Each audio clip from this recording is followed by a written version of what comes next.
उगना महादेव की सच्ची कहानी। भगवान भोलेनाथ की महिमा अपार है। उन्होंने अपने सच्चे भक्तों का हमेशा साथ दिया है। परंतु ये घटना सचमुच चकित करने वाली थी। जब भक्त की भक्ति से प्रसन्न होकर भोले बाबा उनके नौकर बनने को तैयार हो गए। कहा जाता है कि मैथिली के सर्वोपरि कवि विद्यापति जी भोले शंकर जी के बहुत बड़े भक्त थे।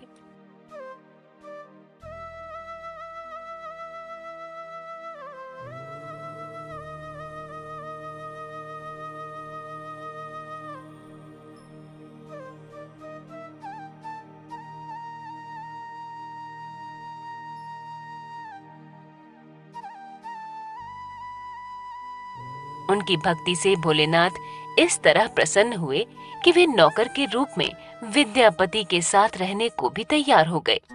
लोकमानस कथा के अनुसार भगवान शिव अपना भेष एक मूर्ख गवार के रूप में बदलकर अपना नाम उगना रख विद्यापति के पास आए।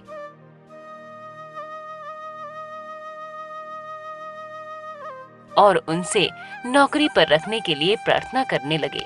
विद्यापति जी ने कहा, भला मैं इतना सक्षम कहाँ हूँ जो तुम्हें नौकरी पर रख लूं। परंतु जब उन्होंने काम के बदले केवल 2 वक्त का भोजन मांगा, तब कवि महोदय मना नहीं कर पाए।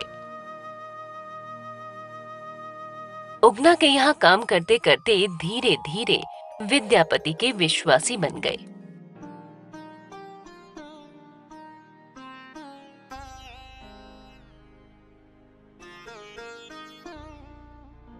विद्यापति कहीं भी जाते वे उगना को अपने साथ ले जाते। उगना भी उनके साथ हाँ में हाँ मिलाता।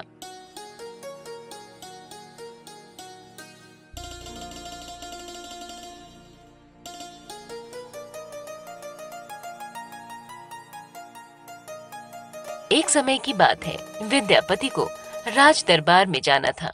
वे उगना के साथ चल पड़े।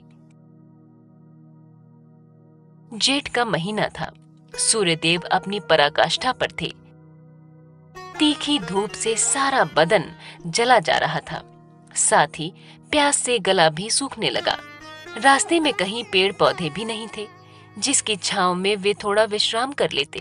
विद्यापति जी की प्यास धीरे धीरे बढ़ने लगी। आखिरकार जब उनसे रहा नहीं गया, तब वे उगना से बोल पड़े, उगना, मुझे बहुत जोर की प्यास लगी है। प्यास के मारे इतनी बुरी स्थिति हो गई है कि मैं अब थोड़ा भी नहीं चल पाऊंगा। मुझे कहीं से जल लाकर दे दो। इतना कहकर उसने अपने झोले से लोटा निकालकर उगना की तरफ बढ़ा दिया।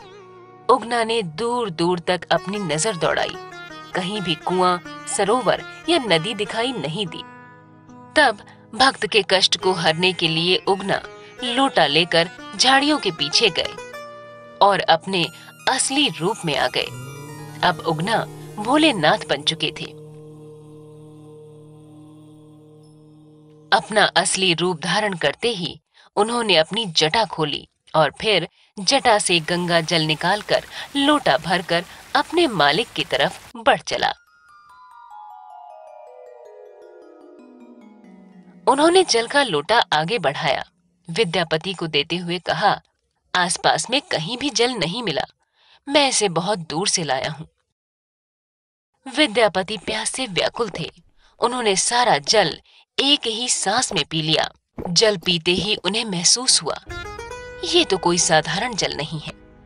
तब वे उगना से बोल पड़े, साधारण जल का स्वाद तो ऐसा नहीं होता है। ये जल नहीं, गंगा जल है। यहाँ जब दूर दूर तक कोई घर नहीं है, नदियां तालाब कुछ भी नहीं है, फिर तुमने ये जल कहाँ से प्राप्त किया? ऐसा जल तो केवल मात्र भोलेनाथ शिव के पास ही होता है। अचानक उन्हें लगा, कहीं उगना ही तो भोलेनाथ नहीं? ऐसा ख्याल आते ही वो उगना के चरण पकड़कर कहने लगे, यदि उगना के रूप में आप ही भोलेनाथ हैं, तो आज अपने भक्त को दर्शन अवश्य दें। भक्त के इस प्रेम से भाव विभोर होकर अंत में उगना ने विद्यापति जी को अपना शिव का रूप दिखाया और बोले, मैं तुम्हारे साथ ही रहूंगा, परंतु इस बात को गुप्त ही रखना। यदि तुमने किसी के सामने इस सच को प्रकट किया तो मैं चला जाऊंगा। इतना कह शिव जी पुनः उगना के रूप में आ गए। एक दिन विद्यापति की पत्नी सुशीला ने उगना को कोई काम करने के लिए कहा।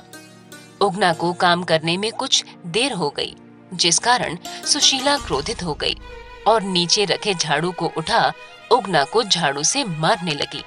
उगना झाड़ू की मार खा ही रहे थे कि विद्यापति की नजर उन पर पड़ी और अपनी पत्नी सुशीला को डांटने लगे, लेकिन सुशीला झाड़ू से उगना को मारती रही।